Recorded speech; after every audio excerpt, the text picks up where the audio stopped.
Gaza में शनिवार को इजरायली हमलों में 18 फिलिस्तीनी मारे गए। इसमें से 10 लोग दीर अल बलाह के निकाय भवन में मारे गए। वहां पर वे लोग राहत सामग्री लेने के लिए आए थे। हमले के बाद मृतकों और घायलों को लोग कंधों पर लाद कर या रिक्शों से नजदीकी अस्पताल ले गए।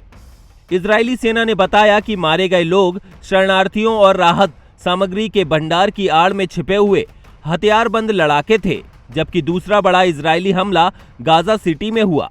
वहां पर एक महिला और उसके बच्चों समेत 7 लोग मारे गए।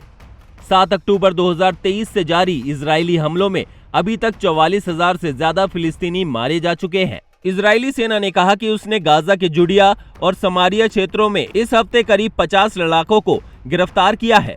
ये लड़ाके हथियार के साथ छिपे हुए थे और इजरायली सेना पर हमले का मौका तलाश रहे थे। इस बीच मिस्र, कतर और अमेरिका ने एक बार फिर से गाजा में युद्ध विराम की कोशिशें तेज की हैं। अमेरिका के राष्ट्रीय सुरक्षा सलाहकार जेक सुलिवान इन दिनों इजराइल के दौरे पर हैं। शनिवार को उन्होंने इजराइल के राष्ट्रपति इसाक हर्जोग से मुलाकात कर युद्ध विराम पर उनकी राय जानी। सीरिया में तख्ता पलट के बाद मिडिल ईस्ट में स्थिति काफी तनावपूर्ण बन चुकी है। इसी बीच इजराइल के प्रधानमंत्री बेंजामिन नेतन्याहू ने सोमवार को कहा कि वो गाजा में युद्ध को फिलहाल नहीं रोकने वाले हैं। हमास के खिलाफ फिलिस्तीन पिछले 14 महीनों से युद्ध लड़ रहे यूक्रेनी बेंजामिन नेतन्याहू ने कहा कि अगर हम ये युद्ध समाप्त कर देते हैं तो हमास वापस आएगा, पुनः स्थापित होगा, पुनर्निर्माण करेगा और हम पर फिर से हमला करेगा, और हम ये स्थिति नहीं चाहते हैं।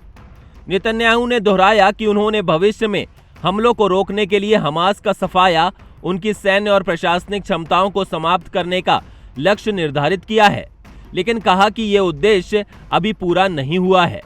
अमेरिकी विदेश मंत्री एंटनी ब्लिंकन ने 23 अक्टूबर को कहा कि इजराइल ने हमास की सैन्य क्षमता को खत्म करने में कामयाबी हासिल की है और हमास की लीडरशिप को खत्म कर दिया जा चुका है। अमेरिका ने कहा कि अब समय आ गया है कि बंधकों को घर वापस लाया जाए और युद्ध को समाप्त किया जाए। साथ ही ये भी समझा जाए कि इसके बाद क्या होगा। हाल के दिनों में ऐसे संकेत मिले थे कि महीनों से विफल चल रही युद्ध विराम और बंधक रिहाई की वार्ता पुनः शुरू हो सकती है और इसमें सफलता मिल सकती है। मुख्य मध्यस्थ कतर ने शनिवार को कहा कि अमेरिका में डोनाल्ड ट्रंप के चुनाव से वार्ता के लिए नई गति पैदा हुई है। हमास प्रतिनिधिमंडल के एक करीबी सूत्र ने उसी समय कहा कि तुर्की के साथ मिस्र और कतर भी युद्ध को रोकने के लिए सराहनीय प्रयास कर रहे हैं और वार्ता का एक नया दौर जल्द ही शुरू हो सकता है।